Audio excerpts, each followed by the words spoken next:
ಕೊಡಕ್ಕೆ ಬರಂಗಿಲ್ಲ.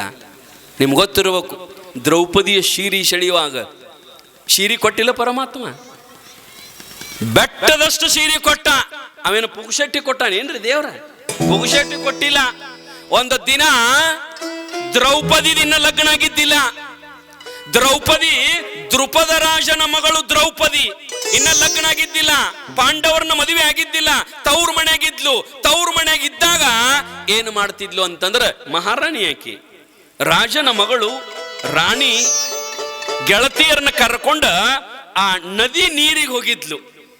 ಬಗಲಾಗ ಬಂಗಾರದ ಕೊಡ ಇಟ್ಕೊಂಡ, ನೀವು ಬಂಗಾರದ ಕೊಡ ಇಟ್ಕೊಂಡು ಹೋದಿರಿ. ಮತ್ತೆ ನಾ ಮನ್ಯಾಗ ಇಲ್ದವ್ರಿ ಬಂಗಾರದು ತಗಡಿನ ಸ್ವಾಮಿ ಇಲ್ಲ, ಈಗ ಪ್ಲಾಸ್ಟಿಕ್ ಬಂದವು, ಅವು ಎಲ್ಲ ಪ್ಲಾಸ್ಟಿಕ್ ಕೊಡ. ರಾಜನ ಮಗಳು ರಾಣಿ ಬಂಗಾರದ ಕೊಡ ಬಗಲಾಗಿ ಇಟ್ಟುಕೊಂಡು ಜರತಾರಿ ಸೀರೆಯನ್ನುಟ್ಟು 8 ಗೆಳತಿಯರನ್ನ ಕರ್ಕೊಂಡು ನದಿ ನೀರ್ ತರಕ್ ಹೋಗಿದ್ಲು. ನದಿಗೆ ಹೊಳಿ ನೀರ್ ತರಕಂತ ಹೋಗಿದ್ಲು. ಹೊಳಿಗೆ ಹೋಗ್ಬಿಡ್ದ ಅಲ್ಲಿ ಒಬ್ಬ ಮಹಾನ್ ತಪಸ್ವಿ, ಒಂದು 70-80 ವರ್ಷದ ವಯೋವೃದ್ಧ ಒಬ್ಬ ಋಷಿ ಅಲ್ಲಿ ಸ್ನಾನ ಮಾಡಕತ್ತಿದ್ದ. ಆ ನದಿಯೊಳಗೆ ಸ್ನಾನ ಮಾಡಿ ಸೂರ್ಯನಿಗೆ ಅರ್ಘ್ಯ ಕೊಡ್ತಿದ್ದ, ಸೂರ್ಯ ನಮಸ್ಕಾರ ಮಾಡ್ತಿದ್ದ, ಸೂರ್ಯನಿಗೆ ಅರ್ಪಣೆ ಮಾಡ್ತಿದ್ದ, ಸೂರ್ಯ ದೇವನಿಗೆ ತರ್ಪಣೆ ಮಾಡ್ತಿದ್ದ. ಕೈ ಮುಕ್ಕೊಂಡು ನಿಂತಿದ್ದ ಸೂರ್ಯನ ಕಡೆಗೆ. ಕೈ ಮುಕ್ಕೊಂಡು ಕಣ್ಣು ಮುಚ್ಕೊಂಡು, ಹೇ ಸೂರ್ಯದೇವಾಯ ನಮಃ, ಹೇ ದಿನಕರಾಯ ನಮಃ, ಹೇ ಭಾಸ್ಕರಾಯ ನಮಃ ಅಂತ ಸೂರ್ಯನಿಗೆ ಧ್ಯಾನ ಮಾಡ್ತಿದ್ದ. ಅದು ಹೊಳಿ ಒಂದೀಟು ಜೋರ್ ಬಂದು ಅದೇನಾಗಿತ್ತಂದ್ರೆ, ಅವೇನು ಉಟ್ಕೊಂಡಿದ್ ನೋಡ್ರಿ ಜಳಕ ಮಾಡುವಾಗ ಲುಂಗಿ, ಆ ಲುಂಗಿ ಮತ್ತು ಹಾಕೊಂಡದ ಕೈಪ ಎರಡೂ ಶಳುವಿಗೆ ಬಿಚ್ಚಿ ಹೋಗಿಬಿಟ್ಟಿದ್ವು. ಅವ ಕಣ್ಣು ಮುಚ್ಕೊಂಡು ನಿಂತಿದ್ದ ಗೊತ್ತೇ ಇಲ್ಲ.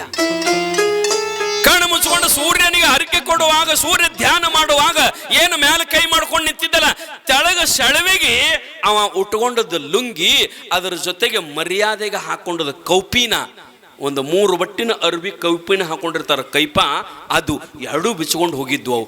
ಆ ನಂತರ ಸೂರ್ಯನಿಗೆ ನಮಸ್ಕಾರ ಮುಗಿದು ನೋಡ್ತಾನ, ಮೈಮಾಗೇನೂ ಇಲ್ಲ, ಒಂದು ತುಕುಡಿ ಬಟ್ಟೆ ಇಲ್ಲ, ದಿಗಂಬರಿಯಾಗಿ ನಿಂತಾನ. ಇಟ್ಟು ಮಠ ನೀರಾಗ ನಿಂತಾನ.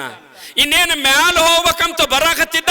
ಇವರೆಲ್ಲ 8-10 ಮಂದಿ ಹೆಣ್ಮಕ್ಕಳು ದ್ರೌಪದಿ ಅವರೆಲ್ಲರನ್ನು ಕರ್ಕೊಂಡು ನೀರಿಗೆ ಬರಾಕತ್ತಿದ್ಲು. ಮುಂಜಾನೆ ಸೂರ್ಯೋದಯಕ್ಕಿದು, ಮುಂಜಾನೆ ಸೂರ್ಯೋದಯಕ್ಕೆ ಇವ್ರು ನೀರು ತರಕ ಬರಾಕತ್ತಿದ್ರು. ಆಗ ದ್ರೌಪದಿ ಸಂಸ್ಕಾರಯುಕ್ತ ಮನೆತನದ ಹೆಣ್ಣು ಮಗಳು, ರಾಣಿ ಅದಾಳಂತಂದ್ರು, ಬಂಗಾರದ ಒಡವೆಗಳನ್ನು ಹಾಕೊಂಡಾಳಂತಂದ್ರು. ಮಹಾತ್ಮರನ್ನ ನೋಡಿದಾಗ ಬಹಳ ವಿನಯದಿಂದ ನಮಸ್ಕಾರ ಮಾಡ್ತಿದ್ಲು ದ್ರೌಪದಿ. ಸಂತರು ಶರಣರು ಮಹಾತ್ಮರನ್ನ ಕಂಡ್ರ ದೀರ್ಘ ದಂಡ ನಮಸ್ಕಾರ ಮಾಡ್ತಿದ್ಲು, ಅವರ ಸೇವಾ ಮಾಡ್ತಿದ್ಲು. ಯಾರು? ದ್ರೌಪದಿ. ನಾವು ಮಾಡ್ಬೇಕ್ರೇವ, ನಮ್ಮ ಮನೆಗೆ ನಾವು ಬೇಕಾದಟ್ಟು ಸಾವುಕಾರ್ತಿರ್ಲಿ, ಬೇಕಾದಟ್ಟು ಗೌಡ್ತಿರ್ಲಿ, ಬೇಕಾದಟ್ಟು ಆಫೀಸರ್ನ ಹೇಂತಿರ್ಲಿ, ಯಾನ್ ಬೇಕಾದಿದ್ರು ಕೂಡ ದೇವ್ರಿಗಿಂತ ದೊಡ್ಡವ್ರನ್ನ ನಾವು, ದೇವ್ರಿಗಿಂತ ದೊಡ್ಡವ್ರು ನಾವು ಅಲ್ಲ. ಮಹಾತ್ಮರಿಗಿಂತ ದೊಡ್ಡವರೇನು ಅಲ್ಲ. ಯಾರ ಮಹಾತ್ಮರು ಬಂದ್ರಂದ್ರ, ಯಾರ ಸಂತರು ಶರಣರು ಬಂದ್ರಂದ್ರ ಅವರ ಪಾದಕ್ಕೆ ಹಣಿ ಹಚ್ಚಿ ನಮಸ್ಕಾರ ಮಾಡಬೇಕು. ಆ ಋಷಿಗಳಿಗೆ ನಮಸ್ಕಾರ ಮಾಡ್ಬೇಕಂತ ಹೇಳಿ ಅಲ್ಲೇ ಒಂದು ಹೊಳಿ ದಂಡಿ ಮ್ಯಾಗೆ ಗಿಡ ಇತ್ತು. ಗಿಡದ ಕೆಳಗೆ ನಿಂತರು ಎಲ್ಲಾರು 8-10 ಮಂದಿ ತಮ್ಮ ಗೆಳತಿಯರನ್ನ ಕರ್ಕೊಂಡು. ಅವ್ರಂದ್ರು ನಡಿಲ್ಲ, ಅವು ಹಿಂದಿನ ತುಂತುರದ ಬಲ್ಲ ಬೇರಿಕಿರ್ತಾವ್ರಿ ಅವು. ನೋಡ್ರಿ, ಇವ್ ರಾಜ ಬರೋಬರ್ ಇರ್ತಾನ, ರಾಜನ ಹಿಂದಿದ್ದು ಬರೋಬರ್ ಇರೋದಿಲ್ಲ. MLA ಬರೋಬರ್ ಇರ್ತಾನ, ಅವ್ರ ಹಿಂದಿದ್ದು ಬರೋಬರ್ ಇರೋದಿಲ್ಲ. ಬೆಟ್ಟೆ ಮಾಡ್ಕೊಡುದಿಲ್ಲ ಅವು. ಈ ರಾಜಕೀಯ ಮಂದಿ ಇರ್ತದಲ್ಲ, ಅವ ಮಂತ್ರಿ ಬೆಟ್ಟ ಆಗ್ಬೇಕು, ಮಾತಾಡ್ಬೇಕತ್ತ, ಅವಂದೇನು ತಕರಾರು ಇರಂಗಿಲ್ಲ. ಈ ಹಿಂದಿನೂ ಇರ್ತಾವ ನೋಡ್ರಿ ಅವು. ಇಲ್ಲ ಸಾಹೇಬ್ರನ್ನ ಲೇಟ್ ಆಗ್ತದೆ, ಸಾಹೇಬ್ರು ಲೇಟ್ ಆಗ, ಸಾಹೇಬ್ರು ಬರೀ ಇದು ಇವ ಭೇಟಿ ಮಾಡಿಬಿಡುದಿಲ್ಲ. ಆಕೆ ಅಂದ್ಲು, ಅವ್ರು ಹಿಂದಿದ್ದವ್ರೆಲ್ಲರೂ ಕೂಡಿ ಇಲ್ಲಿ ನಡಿಲ ಹೋಗೋಣ, ಎಡೋ ತಕ ನಿಂದಿರುದಿಲ್ಲಿ. ಇಲ್ಲ ಹುಚ್ಚಿ, ತಪಸ್ವಿಗಳದಾರ, ದೇವ್ರಿಗಿಂತಲೂ ದೊಡ್ಡವರು ಗುರುಗಳು. ಜಗತ್ತಿನೊಳಗೆ ಗುರುವಿನಕ್ಕಿಂತಲೂ ದೊಡ್ಡವ ಯಾರೂ ಇಲ್ಲ. ನಗುರೋರಧಿಕಂ ನಗುರೋರಧಿಕಂ ನಗುರೋರಧಿಕಂ. ಗುರು ಅಂದ್ರೆ ದೇವ್ರಿಗಿಂತಲೂ ದೊಡ್ಡವದಾನ. ಸದ್ಗುರು ಮಹಾತ್ಮರದಾರ, ಸಂತರದಾರ. ಸೂರ್ಯೋದಯ ಟೈಮ್ ಅದ, ಅಚಾನಕ್ ಬಂದೀವಿ, ಆಕಸ್ಮಿಕವಾಗಿ ಗುರುಗಳು ಬೆಟ್ಟಾಗ್ಯಾರಲ್ಲ, ಅವರ ಪಾದಕ್ಕೆ ಹಣಿ ಹಚ್ಚಿ ನಮಸ್ಕಾರ ಮಾಡಿ ಹೋಗುನು, ನಿಂದಿರಂತ ಈಕೆ ಅಂತಿದ್ಲು. ಇಂಥ ಗುರುಗಳು ರಗಡೆ ಬರ್ತಾವ ನೋಡಿ ಅಂತ ಅವು ಅಂತಿದ್ದು. ಮತ್ತು ದ್ರೌಪದಿ ಅವ್ರನ್ನ ಬೆದರಿಸ ನಿಂದ್ರ ಅಂತ ತಿಳ್ಕೊಂಡು ನಿಂದ್ರಿಸಿದ್ಲು. ನಿಂದ್ರಿಸಿ ಹಂಗ ನಿತ್ರು ಅವ್ ಮರೋವಲ್ರಿ ಮ್ಯಾಲ. ಯಾಕಂದ್ರೆ ಅವನದೊಂದು ಸಂಕಟ ಅವನ್ಗಲ್ರಿ ಪಾಪ. ಇವು ಹೋಗ್ಯಾವ ಎಲ್ಲ ಖಾಲಿಯಾಗಿ ನಿಂತಾನ. ಮ್ಯಾಲ 8-10 ಮಂದಿ ಹೆಣ್ಮಕ್ಕಳು. ಮತ್ತು ಹೆಂಗ ಬರ್ಬೇಕ್ರಿ? ದಿಗಂಬರಿಯಾಗಿ ಮೈ ಮೇಲೆ ತುಕಡಿ ಬಟ್ಟಿಲ್ದ ಹೆಣ್ಮಕ್ಕಳದಾರ, ಹೆಂಗ ಬರ್ಬೇಕು? ಅವನದೇನು ಋಷಿ ಇದು? ಅವ್ರು ಬಂದಾರ, ನೀರು ತುಂಬ್ಕೊಂಡು ಹೋದ ಮೇಲೆ ಮ್ಯಾಲ ಹೋಗ್ಬೇಕಂತ ಅವ ಅಲ್ಲಿ ನಿತ್ತಾನ. ಅವ ಮ್ಯಾಲ ಬಂದ ಕೂಡಲೇ ನಮಸ್ಕಾರ ಮಾಡಿ ಹೋಗ್ಬೇಕಂತ ಇವ್ರು ಇಲ್ಲಿ ನಿತ್ತಾರ. ಇವ್ರು ಹೋಗುವರು, ಅವ್ ಬರುವಲ್ಲ. ಅವ್ ನಡಬಾರ್ಕಿನು ಬಿಡುವಲ್ಲು, ಅವ್ ಬರಂಗಿಲ್ಲ. ನಡಿ, ಅವ 2 ತಾಸು ಆತ ನಿತ್ತ, ನಾವು ಬರವಲ್ಲ. ಅವ ಆಕೆ ಅಂತಿದ್ಲು, ಸಮಾಧಾನ ಬರ್ತಾರ, ತಾವೇ ಬಾರಿತಾರ, ಬರ್ಲಿಲ್ಲ ಅಂದ್ರೆ ನೋಡುನು ಮಾತಾಡ ನಿಂದ್ರ. ನಿಮ್ಗೆ ಹೇಳ್ತಾನೆ 3 ತಾಸು ನಿತ್ತರ್ರಿ. ಅವ ಅಲ್ಲೇ, ಈಕ ಇಲ್ಲೇ, ಇವ್ರಿಲ್ಲೇ. ಕಡಿಕ ದ್ರೌಪದಿ ಇವ್ರು ಕಿಟಿಕಿಟಿಗಾಗಿ ಅಂದ್ಲು, ಹೋಗು ನಡಿ ಅಂದದಕ್ಕೆ ಸಮೀಪ ಬಂದ ಕೈ ಮುಗದ, ಅಪ್ಪಾಜಿ, ಯಪ್ಪ ಗುರುವೇ, ಸದ್ಗುರುನಾಥ, ಋಷಿಗಳೇ, ನಾವು ಯಾಕೆ ನಿಂತೀವಂದ್ರೆ ನೀವು ಮ್ಯಾಲ ಬಂದ್ರಿ ಅಂದ್ರೆ ಸೂರ್ಯೋದಯ ಸಂದರ್ಭಕ್ಕೆ ತಾವು ಆಕಸ್ಮಿಕವಾಗಿ ನಮಗೆ ಭೇಟಿಯಾಗಿರಿ. ತಮ್ಮ ಪಾದಕ್ಕೆ ಹಣೆ ಹಚ್ಚಿ ನಮಸ್ಕಾರ ಮಾಡಿ ಹೋಗ್ಬೇಕು, ನಿಮ್ಮ ಆಶೀರ್ವಾದವನ್ನು ತಗೊಂಡು ಹೋಗ್ಬೇಕಂತ ಇಲ್ಲಿ ನಿಂತೀವ್ರಿ ಅಪ್ಪ, ತಾವು ಮ್ಯಾಲ ಬರ್ರಿ ಅಂತ ದ್ರೌಪದಿ ಹೋಗಿ ಕೈ ಮುಗಿದು ಬೇಡ್ಕೊಂಡಾಗ ಆ ಋಷಿಗಳಂತಾರೆ, ಯವ್ವ ತಾಯಿ, ನಾನು ಬರ್ಬೇಕಂತಿದ್ನೆ ಯವ್ವ, ನಾ ಮ್ಯಾಲ ಬಂದು ನಿಮಗೆ ದರ್ಶನ ಕೊಟ್ಟು ನಿಮಗೆ ಆಶೀರ್ವಾದ ಮಾಡೇ ಹೋಗ್ತಿದ್ನಿ. ಪರಂತು ನನ್ನ ಪರಿಸ್ಥಿತಿ ಏನಾಗ್ಯದ ಅಂತಂದ್ರೆ ಈ ನೀರಿನ ಶಳವಿಗೆ ನಾ ಹಾಕೊಂಡ ಕೈಪಾನು ಹೋಗ್ಯದ, ಲುಂಗಿನೂ ಹೋಗ್ಯದ, ನಾ ದಿಗಂಬರಿಯಾಗಿ ನಿಂತಿನಿವ, ನನ್ನ ಮೈ ಮ್ಯಾಲ ಒಂದು ತುಕುಡಿ ಬಟ್ಟೆ ಇಲ್ಲ, ನಾ ಮ್ಯಾಲ ಬರೋ ಪರಿಸ್ಥಿತಿಯೊಳಗೆ ಇಲ್ಲ ಅಂತಂದಾಗ ಆ ತಾಯಿ ದ್ರೌಪದಿ ಅಂದ್ಲು, ಯಪ್ಪ ನಿನಗಿಂತ ಪರಿಸ್ಥಿತಿ ಬಂದದೇನಂತ ತಿಳ್ಕೊಂಡ ಕೊಡ ಇಟ್ಟಕಿನ ತಂದು ಆವತ್ತಿನ ಕಾಲದೊಳಗ 50,000 ಲಕ್ಷ ರೂಪಾಯಿ ಕಿಮ್ಮತ್ತಿನ ಜರತಾರಿ ಪೀತಾಂಬರದ ಸೀರೆ ನುಟ್ಟಿದ್ಲು. ಹಿಂಗ ಸೀರೆ ತೆಗದ 4-5 ಬಟ್ಟು ಸೀರೆ ಟರ್ ಅಂತ ಹರಿದ ಬಿಟ್ಲು. 4-5 ಬಟ್ಟು ಆ ಕೈಪಿನ ಹಾಕೊಳ್ಳುವಟ್ಟ ಲುಂಗಿ, ಇದು ಕೈಪಿ ಹಾಕೊಳಕ 4-5 ಬಟ್ಟು ಸೀರೆ ಹಿಂಗ ಹರಿದ್ಲು. ಮ್ಯಾಲ ಹೋಗಿ ಶಳವಿಗೆ ಬಿಟ್ಲು, ಯಪ್ಪ ಇದನ್ನ ತಗೋರಿ, ತಾವು ಉಟ್ಕೊಂಡು ಹಾಕೊಂಡು ಮ್ಯಾಲ ಬರ್ರಿಯಪ್ಪ ಅಂತಂದಾಗ ಅದು ಅವನ ಹತ್ತಕ್ಕೆ ಬಂತು. ಆ ಜರತಾರಿ ಸೀರೆ ಏನು ಹರಿದಿದ್ದಳಲ್ಲ ಅದನ್ನು ತಗೊಂಡು ತಾನು ಋಷಿ ಕೈಪ ಹಾಕೊಂಡ. ಮರ್ಯಾದೆಯನ್ನು ಮುಚ್ಚು ಪುರ್ತಕ್ಕೆ ಒಂದು ಕೈಪ ಹಾಕೊಂಡು ಆಗಿನ ಮಹಾತ್ಮರು ನೋಡ್ರಿ, ಸಿದ್ಧಾಡ್ರು ಒಂದೊಂದು ಫೋಟೋ ಅದ ನೋಡ್ರಿ, ಒಂದು ಲುಂಗಿನೂ ಇಲ್ಲ, ಒಂದು ಶಲ್ಯನೂ ಇಲ್ಲ, ಬರೀ ಒಂದು ಕೈಪ ಅಟ್ಟ ಹಾಕೊಂಡು ಸಿದ್ಧಾಡ್ರು ನಿಂತಿದ್ರು. ಹಂಗೆ ಹಿಂದಿನ ಮಂದೆಲ್ಲ ಬರೀ ಮಹಾತ್ಮರು, ತಪಸ್ವಿಗಳು, ಅಡವ್ಯಾಪ ಮುತ್ತಾನು ನೋಡ್ರಿ ನೀವು, ಅವ್ರ ಮೇಯಾಗ ಒಂದು ಬಟ್ಟೆ ತುಕಡೆ ಇಲ್ಲ, ಬರೀ ಒಂದು ಸಣ್ಣ ಕೈಪ ಅಷ್ಟೇ. ಅವ್ರು ಅದನ್ನು ಕೈಪ ಹಾಕೊಂಡು ಕೌಪಿನ ಹಾಕೊಂಡು ಮ್ಯಾಲ ಬಂದರು. ಆಗೆಲ್ಲರೂ ನಮಸ್ಕಾರ ಮಾಡಿದ್ಲು. ದ್ರೌಪದಿ ಅವರ ಪಾದಕ್ಕೆ ಹಣಿ ಹಚ್ಚಿ ಕಣ್ಣಾಗ ನೀರು ತಂದು, ಇಂತಹ ಶುಭ ಸಂದರ್ಭದೊಳಗೆ ಇಂತಹ ತಪಸ್ವಿಗಳು ದರ್ಶನ ಆಯ್ತಲ್ಲ, ನಮ್ಮಂತ ಸೌಭಾಗ್ಯವಂತರು ಯಾರದಾರಂತ ತನ್ನ ಹಣೆಯನ್ನ ಅವರ 2 ಪಾದ ಮೇಲೆ ಇಟ್ಟು, ಯಪ್ಪ ನನಗೆ ಆಶೀರ್ವಾದ ಮಾಡ್ರಿ ಅಂತ ಕೇಳಿದಾಗ ಆ ಋಷಿ ಆಶೀರ್ವಾದ ಮಾಡ್ತಾನೆ, ಹೇ ತಾಯಿ ದ್ರೌಪದಿ, ನನ್ನ ಮಾನ ಹೋಗುವ ಸಂದರ್ಭದೊಳಗ ನನ್ನ ಮೈ ಮೇಲೆ ಒಂದು ತುಕುಡಿ ಬಟ್ಟೆ ಇಲ್ಲದಾಗ ನನ್ನ ಮಾನವನ್ನು ಕಾಪಾಡಿ ಇಷ್ಟು ಬಟ್ಟೆ ಕೊಟ್ಟಿಯಲ್ಲ, ಮುಂದೊಂದು ದಿನ ನಿನ್ನ ಮಾನ ಹೋಗುವ ಪ್ರಸಂಗ ಏನಾದರೂ ಬಂದ್ರೆ ಈ 4 ತುಕುಡಿ ಬಟ್ಟೆ 4,000 ಫೂಟ್ ಆಗಿ ನಿನ್ನ ಮಾನ ಕಾಪಾಡ್ಲಿ ಅಂತ ತಿಳ್ಕೊಂಡು ಅವತ್ತು ಆಶೀರ್ವಾದ ಮಾಡಿದ. ಬರೇ 4 ಬಟ್ಟೆ ಅರ್ವಿ ಕೊಟ್ಟದ್ದಕ್ಕ ಮೇರು ಪರ್ವತದಷ್ಟು ಶೀರಿ ಬಂತ್ರಿ. ಪುಗುಶೆಟ್ಟಿ ಬರಂಗಿಲ್ಲ, ಇದು ಪಕ್ಕ ತಿಳ್ಕೋರಿ. ಕಲ್ಲಕ್ಕ ಕಡ್ಲಿ ಕೊಟ್ರ ಅಟ್ಟ ಮಲ್ಲಕ್ಕ ಬೆಲ್ಲ ಕೊಡ್ತಾಳ. ಹಂಗ ಅಂದ್ರೆ ಯಾರೂ ಕೊಡಂಗಿಲ್ಲ. ನೀ ತಾಟ್ನಾಗ ಹಾಕಿ 2 ಇಡ್ಲಿ ಹೋದ ಅವ್ರ ಮನೆಗೆ ಕೊಟ್ಟಿ ಆಕೊಂದು ಆಸೆ ಹಾಕೊಂಡ್ ತಂದು ಕೊಡ್ತಾಳ. ನೀ ಕೊಡ್ಲಿಲ್ಲ ಅಂದ್ರೆ ಆಕಿನೂ ಕೊಡಂಗಿಲ್ಲ. ಮತ್ತೆ ನೀವ ಕೊಡಂಗಿಲ್ಲ, ನಾವ್ ಹೆಂಗ್ ಕೊಡ್ತಾನೆ ಮ್ಯಾಗಿ ನಾವ್ ಹೆಂಗ್ ಕೊಡ್ತಾನೆ ಹೇಳ್ರಿ ನೋಡುನು.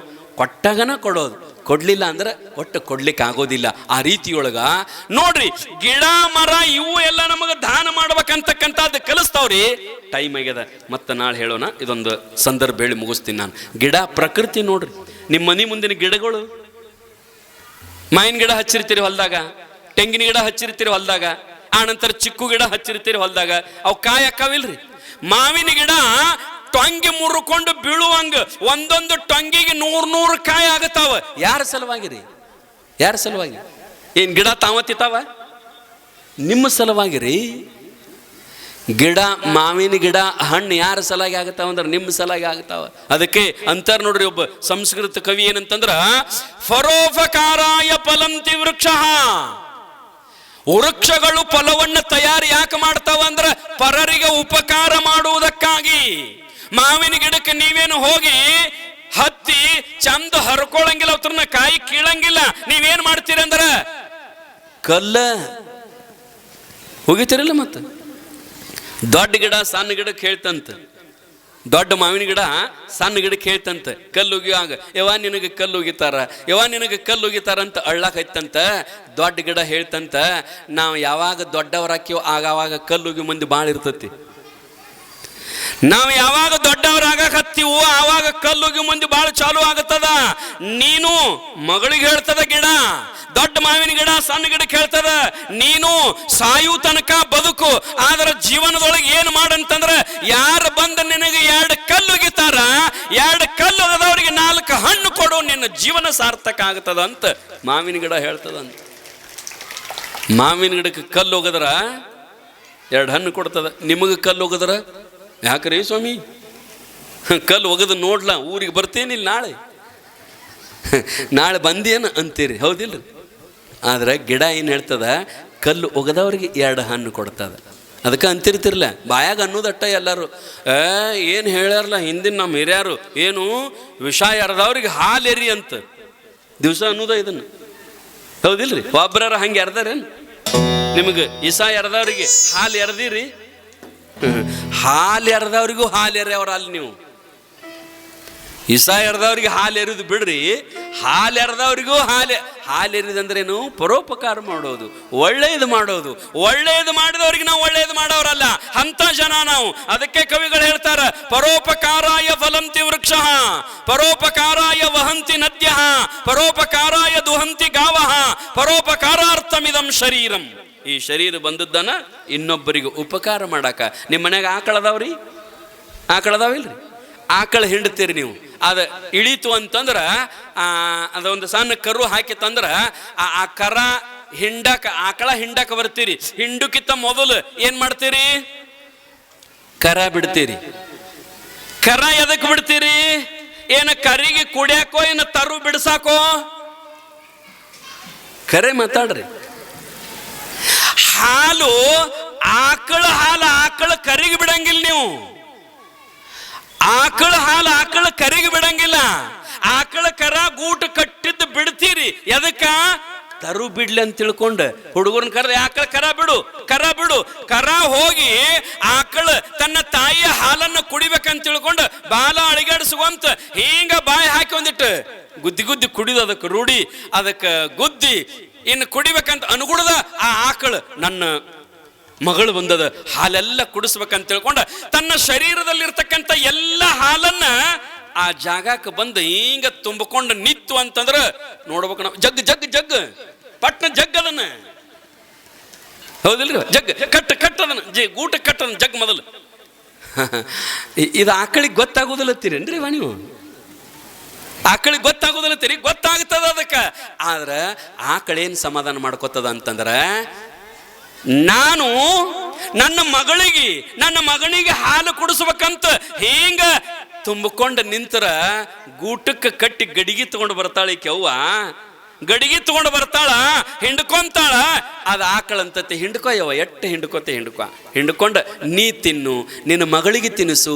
ಯಾಕಂದ್ರೆ ನಾಳೆ ನನ್ನ ಹಾಲು ಬಂದಾದ ಮೇಲತ್ತ ನನ್ನ ಮಗಳನ್ನು ಜಾಕಿ ಮಾಡಕ್ಕೆ ನೀನಲ್ಲಯ್ಯವ. ನಿನ್ನ ಮಕ್ಕಳನ್ನ ನಾ ಜಾಕಿ ಮಾಡೀನಿ ಅಂದ್ರೆ ನನ್ನ ಮಕ್ಕಳನ್ನ ನೀ ಜಾಕಿ ಮಾಡ್ತಿ. ಎಂಥ ಬುದ್ಧಿ ನೋಡ್ರಿ ಆಕಳಲ್ಲೇ, ಎಂಥ ಬುದ್ಧಿ ಆಕಳಲ್ಲೇ. ಒಂದೊಂದು ಆಕಳಿರ್ತಾವ, ನೀ ಬಂದಂದ್ರೆ ಲಾಡ್ಡತ್ತು ಒದ್ದ ಬಿಡ್ತಾವ. ಅವು ಇರ್ತಾವ ಅಂತ ಒಂದೊಂದು ಬೆರಿಕೆ ಆಕಳುಗಳು ಇರ್ತಾವ. ಆದ್ರೆ ಭಾಳ ಆಕಳುಗಳು ಏನಂತಂದ್ರೆ ಎಮ್ಮಿಗಳು ಸುಮ್ಮನೆ ನಿಂದಿರ್ತಾವ. ಯಾಕಂದ್ರೆ ಹಿಂಡ್ಕೊಲ್ ನಮ್ಗಟ್ಟ ಅಲ್ಲ, ಅವ್ರ ಮನ್ಯಾನ ಅವ್ರ ಮಕ್ಕಳು ಹಾಲ ಮೊಸರ ಮಜ್ಜಿಗೆ ಎಲ್ಲ ತಿನ್ಲಿ. ಯಾಕಂದ್ರೆ ನನ್ನ ಹಾಲು ನನ್ನ ಎದೆಯಾಗ ಕಾಯಂ ಇರಂಗಿಲ್ಲ. 1 ವರ್ಷ ಇದ್ದಿತ್ತು, 6 ತಿಂಗಳಿದ್ದಿತ್ತು, 2 ವರ್ಷಕ್ಕೆ ಮತ್ತೆ ನನ್ನ ಹಾಲು ಹೋಗ್ತಾವ. ಆದ್ರೆ ನನ್ನ ಹಾಲು ಆದ ನಂತರ ನನ್ನ ಮಗು ಸಾಯು ತಕ ಅದಕ್ಕೆ ಮೇವು ಹಾಕಿ ಜೋಪಾನ ಮಾಡೋರು ಯಾರಂದ್ರೆ ನೀವರಿವ. ಹಾಲು ಉಂಡ್ರಿ ಅಂತ ಕೊಡ್ತದ ಹಾಲ. ಅದಕ್ಕೆ ಪುಣ್ಯಾತ್ಮರೇ, ಆಕಳ ಹಾಲು ಕೊಡ್ತದ, ಗಿಡಗಳು ಕಾಯಿ ಕೊಡ್ತಾವ, ಆನಂತರ ಹರಿಯತಕ್ಕಂತ ನದಿಗಳು ನೀರು ಕೊಡ್ತಾವ. ಇದನ್ನೆಲ್ಲ ತಿಂತೀರಿ, ಕುಡಿತೀರಿ, ನುಂಗ್ತೀರಿ. ಮತ್ತ ನೀವ್ ಯಾರಿಗಾದ್ರೂ ಕೊಡ್ತೀರೇನು? ನಮಗ್ ಕೊಡುದು ಹೇಳ್ಬೇಡ ಸ್ವಾಮಿ, ಕಸಗೊಳ್ದಟ್ಟ ಗೊತ್ತ ನಮಗ.